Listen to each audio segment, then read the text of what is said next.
መካከለኛው ምስራቅ ያለው የጂኦፖለቲካ ግብግብ በአሁኑ ሰዓት እጅግ አስፈሪና ታሪክ የማይረሳው ወሳኝ ምዕራፍ ላይ ደርሷል። ዓለማችን የምታውቀው ዲፕሎማሲ መንገድ ተዘግቶ የኢራን ፕላን ቢ በተግባር መዋል መጀመሩን የሚያሳዩ ግልጽ ወታደራዊ እንቅስቃሴዎች እየታዩ ነው። ፕሬዚዳንት ዶናልድ ትራምፕ ወደ ስልጣን ከተመለሱ በኋላ ለቴህራን ያስተላለፉት ከፍተኛ ዋጋ ትከፍላላችሁ የሚለው ማስጠንቀቂያ ቃላት ብቻ ሳይሆን ወደ ተግባር እየተቀየሩ መሆናቸውን የምንረዳው አሜሪካ ሁለተኛውን ግዙፍ የአውሮፕላን ተሸካሚ የጦር መርከብ ወደ ቀጠናው በመላኳ ነው። ይህ ወታደራዊ ጫና በኢራን ላይ ከፍተኛ ስጋት የፈጠረ ቢሆንም የቴህራን ምላሽ ግን እጅን መስጠት ሳይሆን ሙሉ ዝግጅትን ማሳየት ሆኗል። የየመን ሁቲዎች በቅርቡ ያወጡት የቪዲዮ ምስል የዚህ ስልታዊ እንቅስቃሴ አካል ነው። በቪዲዮ ላይ የሁቲ ወታደራዊ ክንፎች የራዳር ስብስቦችን፣ የሚሳኤል ማስወንጨፊያዎችንና የአየር መከላከያ አሃዶችን በንቃት ሲያንቀሳቀሱ ይታያሉ። በተለይም በቅርቡ የሚል ጽሑፍ የታከለበትና የሚቃጠል መርከብ የሚያሳይ ምስል ለዋሽንግተንና ለቴል አቪቭ የተላከ ቀጥተኛ መልእክት ነው። ትርጉሙም ኢራን ላይ ጥቃት ከተሰነዘረ ቀይ ባህርና ዓለም አቀፍ የንግድ መስመሮችን የእሳት ሲኦል እናደርጋቸዋለን የሚል ነው። ይህ በየመን በኩል የሚደረግ የውክልና ጦርነት ዝግጅት አሜሪካን በሁለት ግንባሮች ማለትም በቀይ ባህርና በፋርስ ባህረ ሰላጤ መካከል ወታደራዊ ትኩረቷን እንድትከፋፍል ለማድረግ የታለመ ስልት ነው። በተመሳሳይ ሰዓት የኢራን አብዮታዊ ዘበኛ በስትራቴጂካዊ የሆርሙዝ ወሽመጥ ላይ ስማርት ኮንትሮል የተሰኘ መጠነ ሰፊ የባህር ላይ ልምምድ መጀመሩን በይፋ አውጇል። የሆርሙዝ ወሽመጥ የዓለም 20 በመቶ የነዳጅ ዘይት የሚያልፍበት የኢኮኖሚ ደም ስር መሆኑ ይታወቃል። ኢራን በዚያ አካባቢ የምታደርገው ስማርት ኮንትሮል የተባለ ልምምድ የዓለምን የኢነርጂ አቅርቦት እንደ ጋሻ ለመጠቀም ያሰበችበት ነው።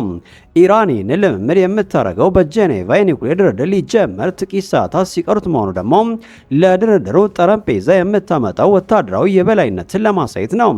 የኢራን የውጭ ጉዳይ ሚኒስትር አባስ አራግቼ በጄኔቫ ከዓለም አቀፍ የአቶሚክ ኢነርጂ ኤጀንሲ ኃላፊ ራፋኤል ግሮሲ እና ከአሜሪካ ልዑክ ስቲቭ ስኮቭ እንዲሁም ከትራምፕ አማች ጃሬድ ኩሽነር ጋር ለመገናኘት ቢቀመጡም ከጀርባ ያለው ወታደራዊ ድምፅ ግን ከዛቻ ጋር አንደራደርም የሚል ነው።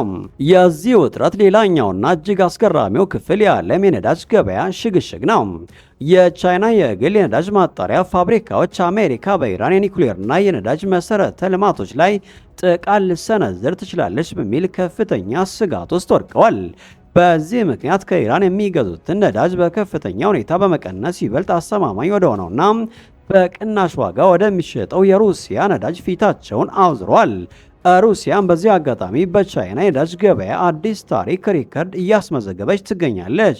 ይህ የቻይና የገበያ ለውጥ የሚያሳየው የዓለም የንግድ ማህበረሰብ ጦርነት አይቀሬ ነው የሚል ድምዳሜ ላይ እየደረሰ መሆኑን ነው። አሁን ጥያቄው ያለው ማክሰኞ ዕለት በጄኔቫ በሚካሄደው ድርድር ላይ ነው። ኢራን የያዘችውን 400 ኪሎ ግራም የሚመዝን 60 በመቶ የበለጸገ ዩራኒየም አሳልፋ ትሰጣለች ወይስ አሜሪካ የተጣለባትን ማዕቀብ ሙሉ በሙሉ በማንሳት ለቴህራን የኢኮኖሚ ትንፋሽ ትሰጣለች? ድርድሩ ካልተሳካ የትራምፕ ሁለተኛው የጦር መርከብ መድረስ ከማስፈራራት ባለፈ ወደ ቀጥተኛ ወታደራዊ እርምጃ ሊያመራ ይችላል። በመጪዎቹ ጥቂት ቀናት ውስጥ የሚወሰዱት እርምጃዎች የመካከለኛው ምስራቅን ብቻ ሳይሆን የዓለምን የኃይል ሚዛንና የነዳጅ ዋጋ ለአስርተ ዓመታት የሚቀይሩ ይሆናሉ።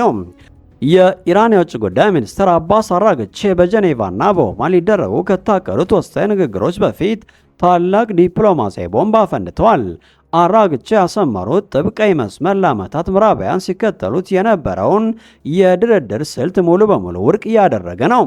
ኢራን የሚሳኤል ፕሮግራሟና የመከላከያ መዋቅሯ በምንም አይነት ለድርድር አይቀርብም ስትል የሰጠችው መግለጫ ከትራምፕ አስተዳደር ከፍተኛ ጫና ወይም ማክሲመም ፕሬዠር ስልት ጋር ፊት ለፊት የሚጋጭ ነው። ምዕራባውያን የኒውክሌር ስምምነቱን ትርጉም የሚኖረው ኢራን የርቀት ሚሳኤሎቿን ስታስወግድ ብቻ ነው ብለው ቢከራከሩም ቴህራን ግን ኒውክሌሩን ልንወይበት እንችላለን፣ ሚሳኤሎቻችንን ግን የህልውናችን ዋስትና በመሆናቸው አንነካቸውም የሚል ግልጽ መልእክት አስተላልፋለች።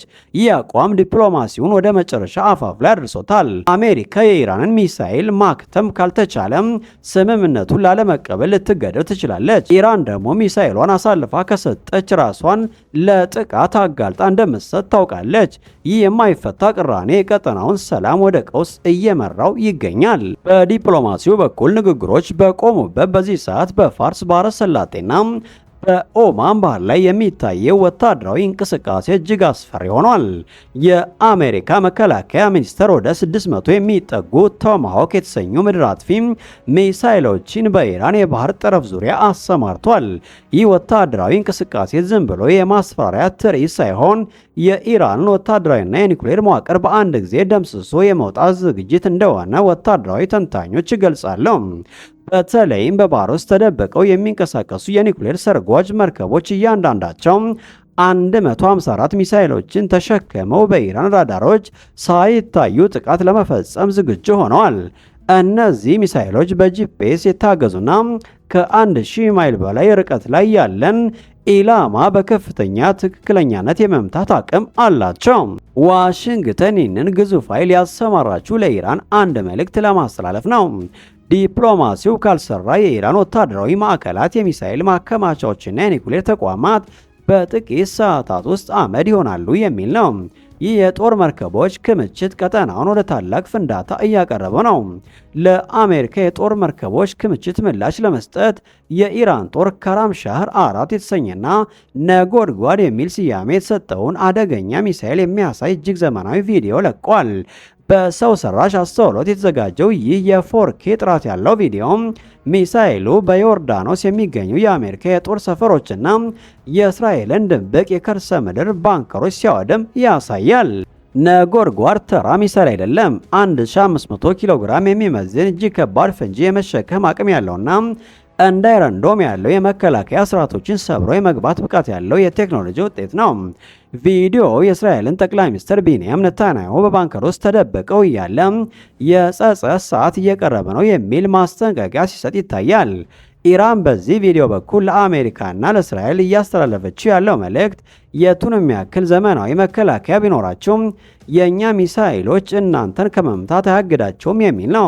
ይህ አይነቱ ሳይኮሎጂያዊ ጦርነት በተለይም በጀኔቫ ድርድር ዋጋ ለማግኘት የታለመ ቢሆንም በተቃራኒው ግጭቱን የማፍጠን አዝማሚያም አለው።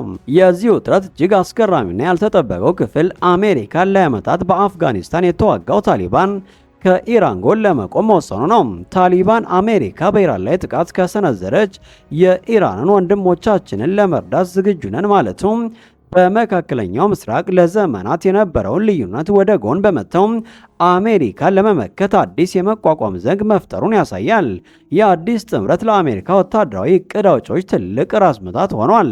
በየመን ያሉ ሀውቲዎች የቀይ ባህርን ንግድ ለማስተጓጎል በኢራቅ የሚገኙት የታጠቁ ቡድኖች የአሜሪካን የጦር ሰፈሮች ለመምታትና በሊባኖስ የሚገኘው ሂዝቡላ በእስራኤል ላይ ጥቃት ለመሰንዘር ተዘጋጅተዋል። ይህ ማለት ጦርነቱ ቢቀሰቀስ በሁለት ሀገራት መካከል ብቻ የሚወሰን ሳይሆን ከአፍጋኒስታን ተራራዎች እስከ ሜዲትራኒያን ባህር ድረስ የሚዘልቅ ጠቅላላ ጦርነት ይሆናል ማለት ነው። ታሊባን በዚህ ግጭት ውስጥ መግባቱ የሃይማኖታዊና የጂኦፖለቲካዊ አስተላለፍን ቀይሮታል። አሜሪካውን የምትጋፈጠው አንዲት ሀገር ብቻ ሳይሆን በመላው ቀጠና የተበታተኑና በከፍተኛ ሁኔታ የታጠቁ ኃይሎችን ነው። ይህ ሁኔታ ዓለም አቀፉን የነዳጅ ገበያ እና የኢኮኖሚ መረጋጋት አደጋ ላይ የሚጥል ታላቅ ቀውስ ሊፈጥር ይችላል። ጤና ይስጥልን። መካከለኛው ምስራቅ ያለው የጂኦፖለቲካ ግብግብ በአሁኑ ሰዓት እጅግ አስፈሪና ታሪክ የማይረሳው ወሳኝ ምዕራፍ ላይ ደርሷል። ዓለማችን የምታውቀው ዲፕሎማሲ መንገድ ተዘግቶ የኢራን ፕላን ቢ በተግባር መዋል መጀመሩን የሚያሳዩ ግልጽ ወታደራዊ እንቅስቃሴዎች እየታዩ ነው። ፕሬዝዳንት ዶናልድ ትራምፕ ወደ ስልጣን ከተመለሱ በኋላ ለቴህራን ያስተላለፉት ከፍተኛ ዋጋ ትከፍላላችሁ የሚለው ማስጠንቀቂያ ቃላት ብቻ ሳይሆን ወደ ተግባር እየተቀየሩ መሆናቸውን የምንረዳው አሜሪካ ሁለተኛውን ግዙፍ የአውሮፕላን ተሸካሚ የጦር መርከብ ወደ ቀጠናው በመላኳ ነው። ይህ ወታደራዊ ጫና በኢራን ላይ ከፍተኛ ስጋት የፈጠረ ቢሆንም የቴህራን ምላሽ ግን እጅን መስጠት ሳይሆን ሙሉ ዝግጅትን ማሳየት ሆኗል። የየመን ሁቲዎች በቅርቡ ያወጡት የቪዲዮ ምስል የዚህ ስልታዊ እንቅስቃሴ አካል ነው። በቪዲዮ ላይ የሁቲ ወታደራዊ ክንፎች የራዳር ስብስቦችን፣ የሚሳኤል ማስወንጨፊያዎችን እና የአየር መከላከያ አሃዶችን በንቃት ሲያንቀሳቀሱ ይታያሉ። በተለይም በቅርቡ የሚል ጽሑፍ የታከለበትና የሚቃጠል መርከብ የሚያሳይ ምስል ለዋሽንግተንና ለቴል አቪቭ የተላከ ቀጥተኛ መልእክት ነው። ትርጉሙም ኢራን ላይ ጥቃት ከተሰነዘረ ቀይ ባህርና ዓለም አቀፍ የንግድ መስመሮችን የእሳት ሲኦል እናደርጋቸዋለን የሚል ነው።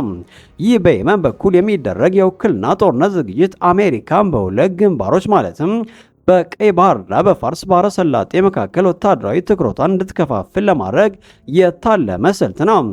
በተመሳሳይ ሰዓት የኢራን አብዮታዊ ዘበኛ በስትራቴጂካዊው የሆርሙዝ ወሽመጥ ላይ ስማርት ኮንትሮል የተሰኘ መጠነ ሰፊ የባህር ላይ ልምምድ መጀመሩን በይፋ አውጇል።